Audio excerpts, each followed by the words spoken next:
महाराज जी, कई बार आपने ऐसा कहा कि भाई बेलपत्री में शहद लगा करके शिव जी को अर्पण कीजिए, परीक्षा में आप बहुत अच्छे अंक प्राप्त करेंगे।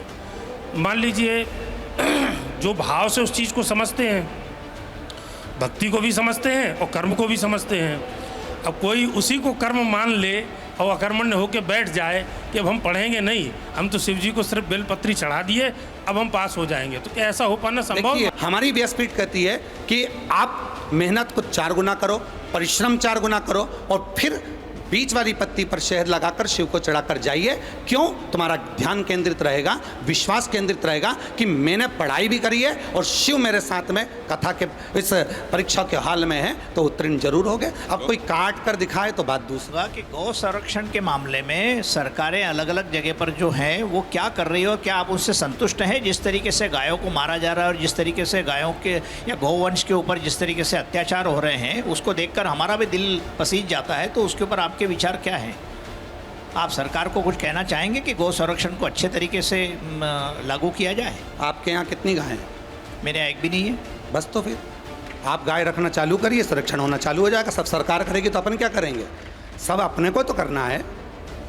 कुत्ता पालने के लिए जगह है, कुत्ता रखने के लिए जगह है, गाय रखने के लिए जगह नहीं है। इतने लोग आए, एक एक गाय रखना चालू करें तो सरकार को कुछ करना ही नहीं पड़ेगा, गौ संरक्षण वैसे ही हो जाएगा।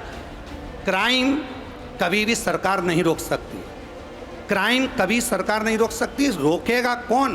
क्राइम रोकेगी घर की माँ। जब बच्चों को संस्कार देगी, अच्छा ज्ञान देगी, तो क्राइम अपने आप रुकेगा, अपने आप क्राइम रुकना चालू हो जाएगा। तो जब बेटों को अच्छा वो जो कहना चाह रहे हैं मैं आपके सामने और रख देता हूँ। राष्ट्रीय पक्षी मोर है अगर, और उसके लिए नियम लागू हैं, तो जरूरी नहीं है कि हम घर में मोर पालें तब वो संरक्षित होगा।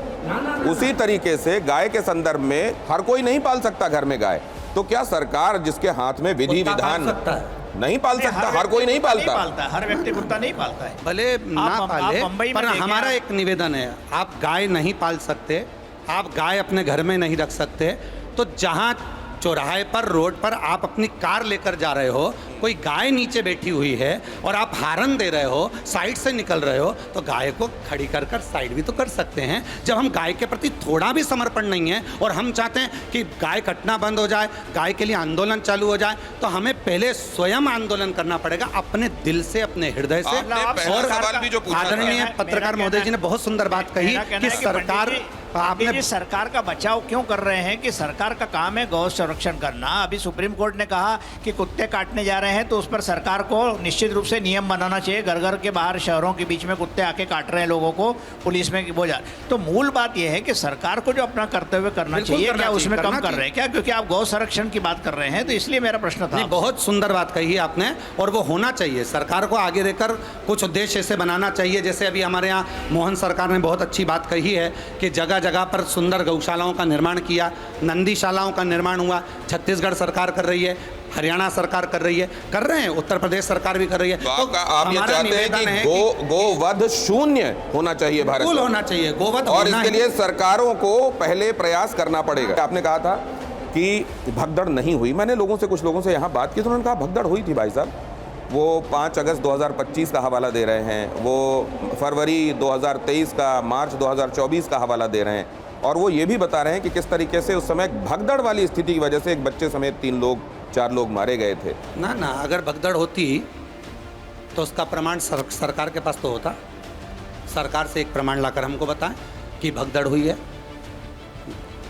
निर्णय कौन करता है?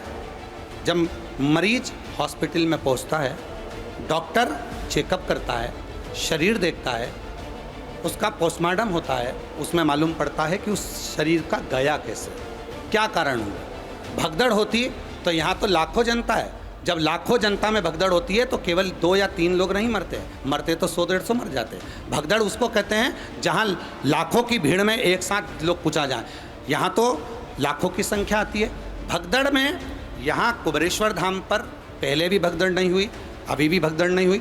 भगदड़ को केवल कुछ लोग ऐसे हैं जिनको ये रुद्राक्ष उत्सव या किसी तरह से कुबेरेश्वर धाम, कई लोगों को रहता है सनातन सुहाता नहीं है, वह आक्षेप लगा देते हैं। पर यदि प्रशासन, सरकार हमको बताए कि भाई भगदड़ का एक प्रमाण तो सरकार के पास भी तो होगा, होना तो चाहिए ना, कि इतनी भगदड़ हुई तो इतने लोग मरे होंगे, तो भगदड़ का तो प्रमाण होगा कि भगदड़ में मरे।